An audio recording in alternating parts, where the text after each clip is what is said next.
Shalom amigos, ¿qué tal? Bienvenidos una vez más al programa El Camino de Dios. Les habla el More Joseph, director del Ministerio Sejaim.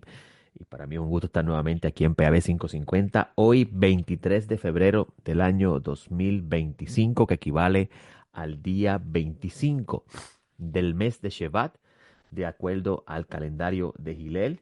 El mes de Shevat es conocido como el mes número 10.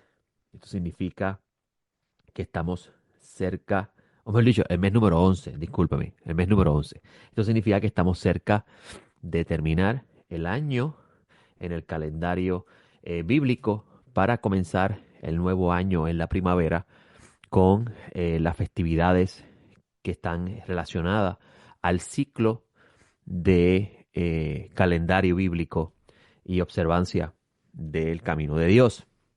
Con la primavera comienza la Pascua y de la Pascua el conteo del Omer, que nos lleva al día de Shavuot, que es conocido en su Biblia como el día de Pentecostés, el día que se celebra, se recuerda el pacto del Sinaí y a la misma vez para los nazarenos la llegada del Espíritu de la verdad o el Espíritu de santidad para los discípulos que van a ser empoderados a llevar el mensaje del retorno del Mesías y la importancia del arrepentimiento antes de que ese día llegue. Y luego de Pentecostés, entonces estaríamos caminando hacia el mes número 7, donde comienza el mes con el día de Yom Teruah, el día de hacer sonar la trompeta, que también se conoce como Rosh Hashanah, donde la tradición enseña que este es el año nuevo para la humanidad. O sea, con respecto a la creación del hombre y cuando comienza el tiempo del conteo de los años para la humanidad en general. La tradición enseña que es en este mes número 7 del calendario bíblico, y con ello también llega el día de Yom Kippur, que es el día de las expiaciones. Se conoce realmente como Yom HaKippurín, y luego la festividad de los tabernáculos, de la cual se habla de se recuerda la morada de los israelitas en el desierto, y de la cual el libro de Revelaciones habla con respecto a la morada de Dios con los hombres o los seres humanos en el Olam Jabá, en el mundo por venir. Así que con este ciclo de nuevas festividades, nosotros en el Centro de Estudios Hebraicos El Camino Nazareno estamos en ese proceso de prepararnos para este nuevo ciclo y para el aprendizaje que el Creador bendito sea nos va a conceder en este nuevo ciclo de festividades del camino de Dios. El Ministerio Jaim tiene un centro de estudios, como usted escuchó. El Centro de Estudios Hebraico El Camino Nazareno se encuentra ubicado en la carretera 511, kilómetro 1.8 del barrio Real Anón, en Ponce, específicamente en el centro comercial Plaza Real Anón. Al entrar a ese centro, a mano derecha, inmediatamente cuando entra en el segundo estacionamiento a la izquierda, usted va a encontrar un edificio blanco y gris y dando para la parte posterior. Allí se encuentra una cortina azul, que es la entrada de nuestro centro de estudio. Nos reunimos todos los sábados a partir de las 9 de la mañana, y nuestras oraciones comienzan a las 10 con luego el estudio, la lectura, la porción semanal de la Torá y el comentario de esta. Cerramos con el partimiento del pan y el vino, como bueno, la práctica tradicional nazarena, y le extendemos una invitación. Si usted desea conocer al Mesías judío que está en la Biblia, que está en los escritos nazarenos, lo que usted conoce como el Nuevo Testamento, el pensamiento paulino, de acuerdo a su contexto en el mundo donde estos vivieron, el Dios de Abraham, el Dios de Isaac, el Dios de Jacob, el Dios de Jesús el Mesías, sí, porque Jesús el Mesías tiene un Dios, es el Dios de Israel. Le extendemos una invitación a nuestro centro de estudio. En el día de ayer tuvimos la oportunidad de estudiar la porción de la Torá titulada Mishpatim. Mishpatim se encuentra en Éxodo 21, 1, 24 al 18, o sea, capítulo 21, 1 al capítulo 24, 18. La sección de los profetas leímos ayer, fue la de Jeremías 34, 8, 22, con una filanización del capítulo 33, versículos 25 al 26, como un recordatorio de que Dios va a restaurar a Israel y va a redimirlo. Mateo 26, 20 al 30 es la lectura que hicimos de los escritos nazarenos. Y ayer tuvimos un escrito que preparamos, sí, sí, importante que usted conozca que en nuestro centro de estudios, como se llama, centro de estudios, estamos impartiendo un estudio con escrito en la mano que usted va a poder llevarse para su casa y poder estudiar y repasar. En nuestro centro de estudios repartimos escrito de 14 páginas que no pudimos del todo terminar, pero llegamos a discutir bastante de esta porción, la porción Mishpatim, que significa juicios o juzgar. La Mishpatim habla de las leyes o el código de leyes que regulan la convivencia o la vida civil del pueblo que fue llamado a ser un pueblo santo y una nación santa, un reino sacerdote y una nación santa. Con este código de ser un reino sacerdote, un reino de ministros, un reino de servidores de Dios y una nación santa, con este código, con este título, el Creador bendito sea, le entrega a Moisés un código de leyes que va a regular la vida de estos, que en el contexto histórico de la promulgación de este código podemos entender que él mismo fue entregado para que el pueblo, una vez habitase en la tierra que el Creador le da por herencia, pudiese ejercerlo como un código de vida nacional. Sin embargo, entendiendo que la Escritura es mucho más que un libro de historia, que la Torá que Moisés recibe en el Sinaí, que el rollo que eventualmente se convierte en lo que usted conoce en el Pentateuco, los 5 libros de Moisés, que este rollo es mucho más que un código, o mejor dicho, mucho más que un libro de historia, sino que posee dentro de la historia grandes misterios con respecto al Creador y su relación con la creación y el ser humano. Y ayer estuvimos discutiendo la importancia de tener en cuenta al momento de leer esta porción que el Creador es rey, que él es el dueño de la creación y que aunque en nuestros ojos la vida parece ser una vida eh, que no tiene sentido, eh, parece que no hay orden en el mundo, eh, si nosotros abrimos nuestros ojos y le prestamos atención, si cambiamos un poco nuestra realidad, nos damos cuenta de que la vida no está llena de causas y efectos sin sentido, sino que cada acción tiene sus consecuencias. Ayer tuvimos la oportunidad de discutir este tema, un tema muy importante y un tema que nos ayuda a entender muchísimo la razón por la cual el Creador bendito sea da este código de leyes para regular la vida de aquellos que quieren vivir una vida santa. Uno de los grandes problemas cuando leemos los escritos nazarenos es que pasamos por alto el trasfondo histórico de los escritos nazarenos, la intención de estos documentos y la audiencia a quien se está escribiendo estos documentos. En otros programas he dicho aquí que de ninguna forma Pablo de Tarso imaginó o pensó que unas cartas escritas por él a una audiencia en particular, a un grupo de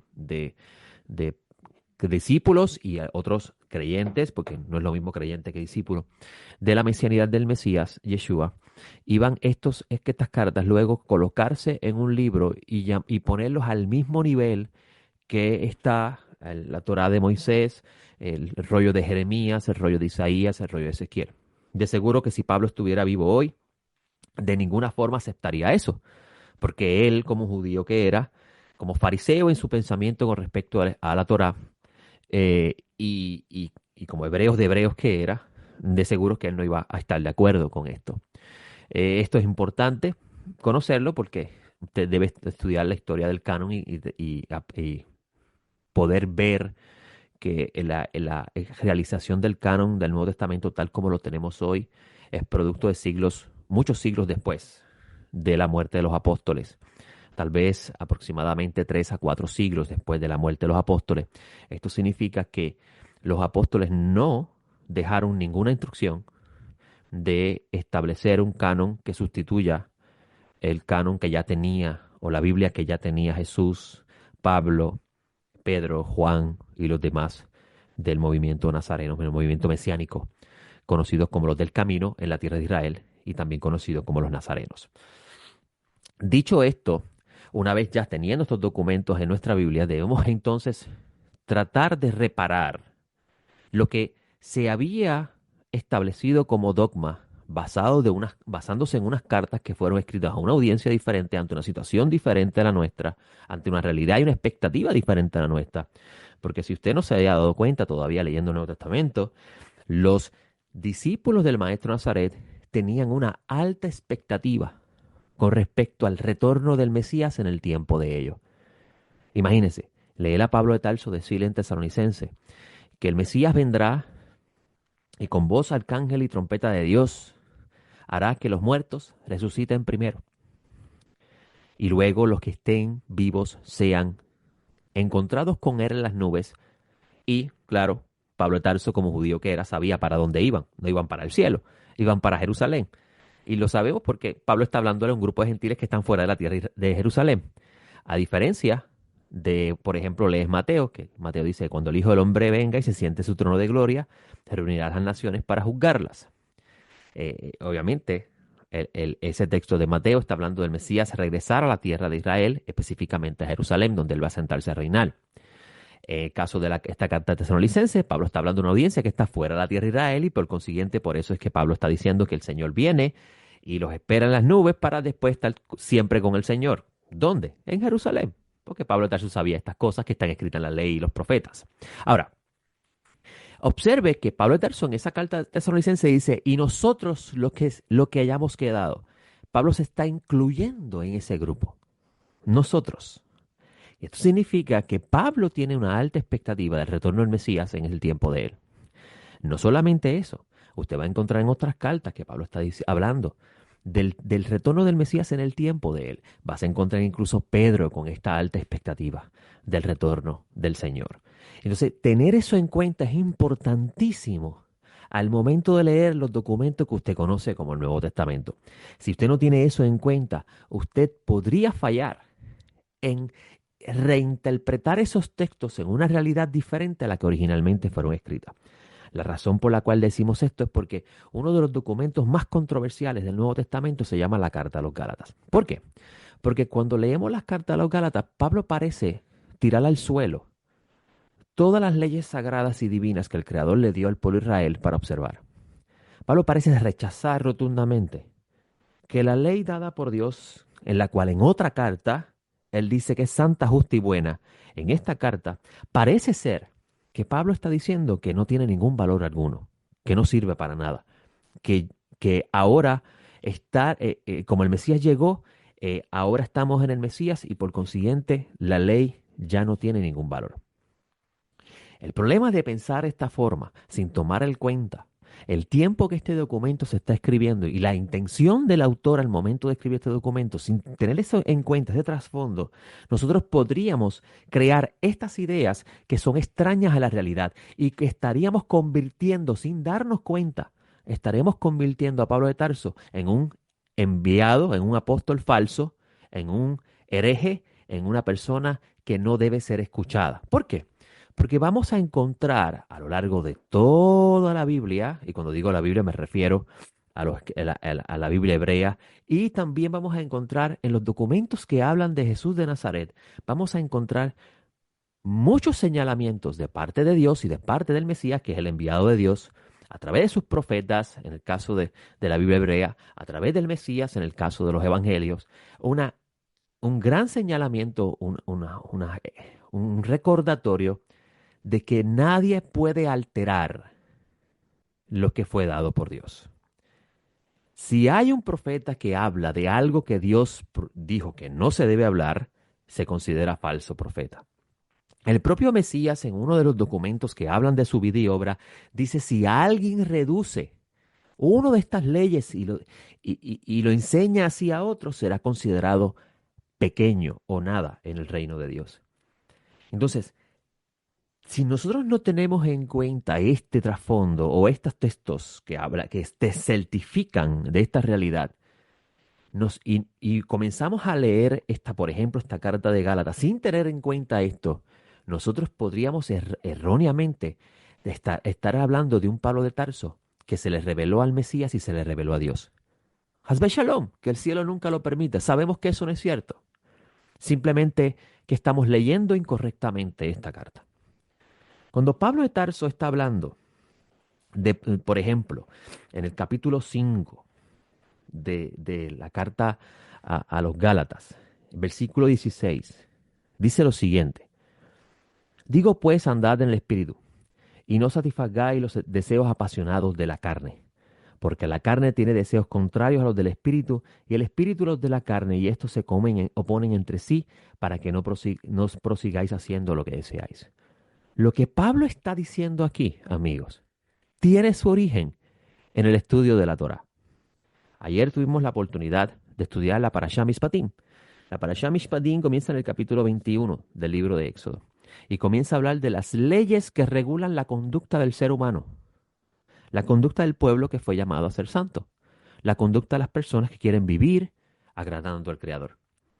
Y ese código de leyes gira alrededor de cómo el ser humano debe tratar a su prójimo y cómo el ser humano debe manejar los impulsos apasionados de la carne que pueden causar destrucción, contienda, división, incluso hasta muerte. O sea, en otras palabras, ese código es un código persuasivo que lleva a la persona a entender que si dos personas riñen, puede ocurrir una desgracia, que es mejor no reñir. Que si usted encuentra algo en el camino que no le pertenece, usted debe custodiarlo en su posesión y cuidarlo como si fuera suyo, pero no apropiarse de él hasta que aparezca su dueño. Para que así cuando aparezca su dueño no lo acuse usted de apropiarse de algo que no es suyo. Que cuando usted tenga, por ejemplo, empleados trabajando para usted, usted sea un patrono bueno. Que cuando una persona tenga que sacrificar parte de su vida para pagar una deuda, usted no se convierta en una persona que se aproveche de él para siempre y lo convierta en su esclavo, al merced suya.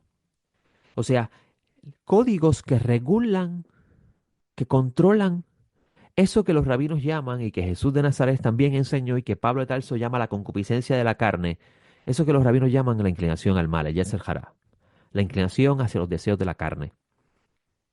Esto es importantísimo porque hasta el sabio Rashi, el rabino Rashi de la época medieval, decía que la Torah fue dada para controlar la inclinación al mal.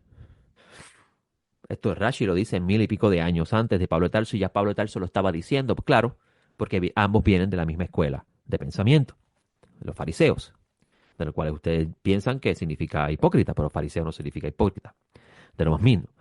Jesús está criticando a un grupo de fariseos que decían y no hacen, pero no está diciendo que todos los fariseos decían y no hacen. Porque el propio Pablo de Tarso decía que él era fariseo y que era intachable con respecto a la ley. Entonces, cuando leemos a Pablo decir que la carne se opone al espíritu, Pablo está teniendo en cuenta de que aquellos que testifican sobre el Mesías y viven una vida santa han recibido el don del Espíritu de Santidad que los ayudará a ellos a caminar según la voluntad de Dios. Esta fue la promesa dada por el Creador en los profetas, que Él derramaría su espíritu. Y que al derramar su espíritu, al darle el espíritu, esta profecía le pertenece a Israel, eso se encuentra en Ezequiel capítulo 36, si la memoria no me falla. Dios dice, yo los voy a tomar de ustedes, los voy a limpiar y les voy a dar mi espíritu para que anden en mis caminos, guarden mis leyes y los pongan por obra. Quiere decir que la razón por la cual Dios le daría al espíritu, su espíritu, el espíritu de santidad, es para que estos puedan andar en las leyes sagradas que Él les había dado. Esto significa que de ninguna forma el Creador está hablando de sus leyes como algo obsoleto que no sirve. Pablo sabía esto. Pablo está ante una situación en la comunidad de Gálatas que las personas no toman en cuenta.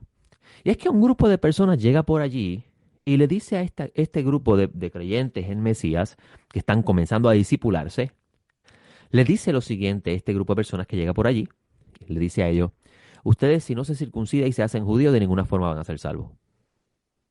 Ese es el tema de la carta de Gálatas.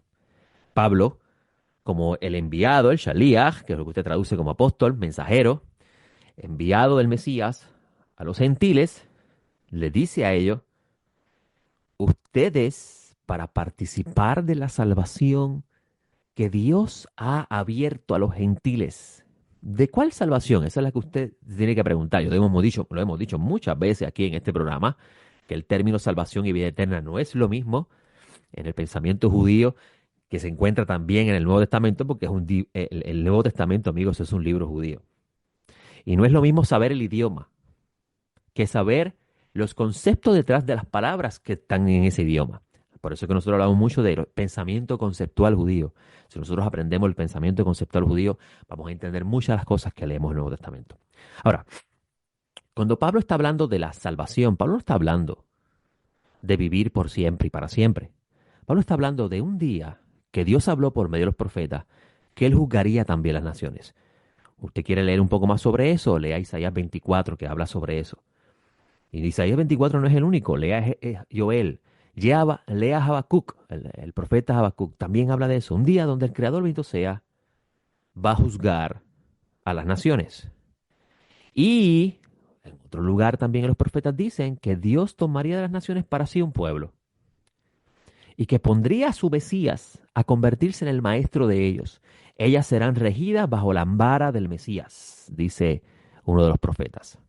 Pablo, teniendo en cuenta esto, le dice a los gentiles, ustedes esperen al Mesías. No se preocupen ahora en cómo vivir una vida completamente santa, porque la situación que ustedes se encuentran es completamente difícil, por la situación del Imperio Romano dominando sobre los gentiles. Y ahí tiene que estudiar un poco sobre el culto imperial y los sacrificios del César y el juramento de lealtad al César como Señor y al Dios del César y todos esos temas que pertenecen al mundo de la Roma, del mundo del Segundo Templo, que si usted no lo conoce, usted no va a entender lo que Pablo está hablando. Por eso decimos mucho aquí que el trasfondo histórico-cultural de lo que está sucediendo en cada una de estas cartas es importantísimo al momento de leerlas, porque las cartas no fueron escritas para audiencias de 2000 años después, fue escrita para audiencias del presente. Y son cartas, no son libros. Y Pablo teniendo esto en cuenta, le dice a estos gentiles que recibieron una visita de personas que también proclaman al Mesías, diciendo, si ustedes no se hacen judíos, de ninguna forma van a ser salvados. A lo cual Pablo responde que si esto es así, entonces en vano murió el Mesías. El Mesías, si convertirte en judío te garantiza a ti la salvación, entonces en vano murió el Mesías. Porque aún el Mesías murió primeramente por los judíos. Así que estar circuncidado y guardar toda la ley, porque eso es lo que te obliga a estar circuncidado, no te garantiza la salvación. O sea, vuelvo y repito, estar circuncidado que inmediatamente te lleva a ti a guardar toda la ley, no es una garantía de que vas a ser salvo de la ira que habrá de venir. Y Pablo de Tarso dice, si ustedes tienen el espíritu de santidad, que es lo que usted conoce como el Espíritu Santo, significa que los deseos apasionados de la carne ya no están en ustedes. Esto, amigo, hago una interrupción aquí, un entre paréntesis. Esto lo lleva a usted a reconsiderar realmente si usted tiene el espíritu o no. ¿Por qué? Porque si en usted todavía se despierta la codicia, se despierta las pasiones desordenadas de la carne, si usted mira a la mujer del prójimo y la desea, o el esposo del prójimo y la desea, usted no tiene realmente el espíritu.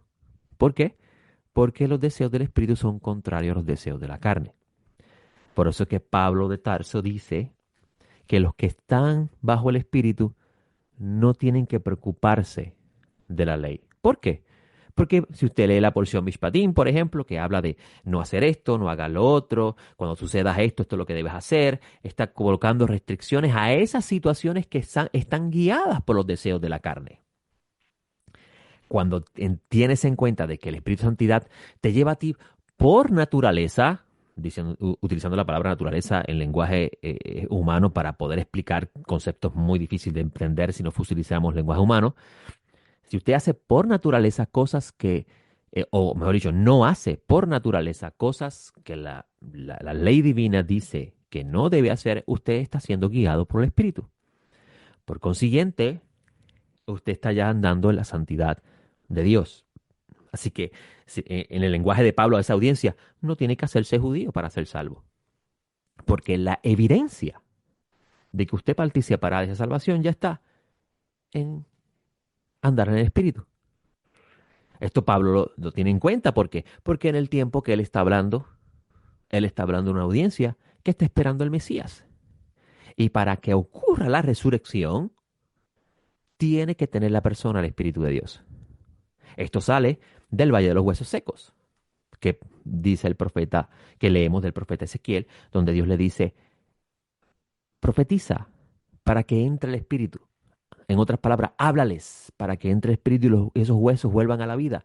De ahí se toma la idea de que solamente los que tienen el Espíritu de Santidad volverán a la vida en la resurrección de los muertos. Eso es interesante, conocer esos conceptos judíos para poder entender lo que estamos leyendo. Y entonces Pablo de Tarso dice en el versículo 19 de la carta a los Gálatas, evidentes son las obras de la carne, las cuales son fornicación, impureza, lascivia, idolatría, hechicerías, utilidades, contiendas, celos, enojos, rivalidades, disensiones, herejías. Yo quiero que ustedes vean algo bien interesante. Mire el versículo 20, dice hostilidades, contiendas, celos, enojos. En esa porción, Mishpatim, tuvimos ayer la oportunidad de discutir un ejemplo de lo que es una rivalidad. Si dos personas están contendiendo y se entran a golpes y resulta ser que hay una mujer embarazada en ese círculo de discusión y contienda, y por accidente esta mujer embarazada es agolpeada y esa mujer pierde a su hijo, la regulación, la ley divina establece una forma de manejar esa situación. Pablo, teniendo esto en cuenta, dice, si en ti no hay contiendas, ni celos, ni enojos, ni rivalidades, estás guiado por el Espíritu. ¿Por qué? Porque el Espíritu Divino fue dado para andar en los caminos correctos de Dios y evitar los caminos incorrectos, de los cuales en esta porción Mishpatim se habla mucho de ellos. Por consiguiente, Pablo está diciendo a su audiencia, relax, todo está bien. ¿Por qué hacerte judío si ya tienes una señal de que participas de la redención mesiánica en Yeshua Mashiach? Por eso es que él dice en el versículo 21, envidias, borracheras, orgías, cosas como estas sobre las cuales amonesto de antemano, como dije antes, dije es que los que practican tales cosas no heredarán el reino de Dios, o sea, no entrarán al reino del Mesías, no serán salvados cuando el Mesías regrese. ¿Por qué? Porque la ira de Dios se va a derramar sobre las naciones que practican estas cosas. De eso hablan los profetas. Ahora, Pablo de Tarso dice en el versículo 22, para aprovechar los últimos minutos que me quedan del programa, pero el fruto del Espíritu es amor, gozo, paz, paciencia, benignidad, bondad, fidelidad, mansedumbre, templanza, en contra de tales cosas no hay ley. En otras palabras, de estas cosas, de ser manso, de ser una persona con paciencia, de ser una persona con constante gozo y paz, una persona fiel, de estas cosas, en las leyes no harás, porque si no lo sabía, la Torah se divide la Torah divide las leyes en dos partes. N- Harás, no harás. Lota C, no harás y harás. Se dividen en dos porciones. Y las harás son las leyes que impulsan a la persona a hacer las cosas correctas. Y los no harás son las leyes que restringen a la persona a no hacer esas cosas por el daño que pueden causar a través de ella. Y Pablo de Tarso, cuando está hablando de los frutos que tiene que ver con el harás, los frutos del Espíritu de Dios, de amor, bondad, en ningún lugar en la ley divina con respecto a los no harás, Dios dijo que no hagas eso. Al contrario, la Torah del Eterno la promueve y llama al que lo hace santo. Por eso es que Pablo Tarso dice, si estamos en el Espíritu y vivimos en el Espíritu, no tenemos que preocuparnos ya por los deseos apasionados de la carne. Pero esto nos ayuda a reflexionar. Si usted se llama discípulo del Mesías o creyente en el Mesías, debe considerar si realmente usted está andando así. Porque si en su corazón todavía hay enojos, celos, envidias, deseos desordenados, significa que entonces no tiene el Espíritu y debe orar a Dios para que se lo dé. Yo le doy gracias al Eterno por este espacio y le doy gracias al Todopoderoso también por darme la oportunidad de poder compartir estas cosas con ustedes, que de seguro usted puede aprender mucho más con nosotros entrando a nuestra página web elcaminonazareno.com, escuchando nuestro podcast en las diferentes plataformas que se llama el podcast El Camino es Jaim. Y en este programa, todos los domingos, que se graba y se coloca en el podcast, todos los domingos a partir de las 7:30 de la mañana. Para mí es un gran honor hablar con ustedes. Les hablo el Morelloso, el director Les Jaim. Se acabó el tiempo. Hasta la próxima. Shalom.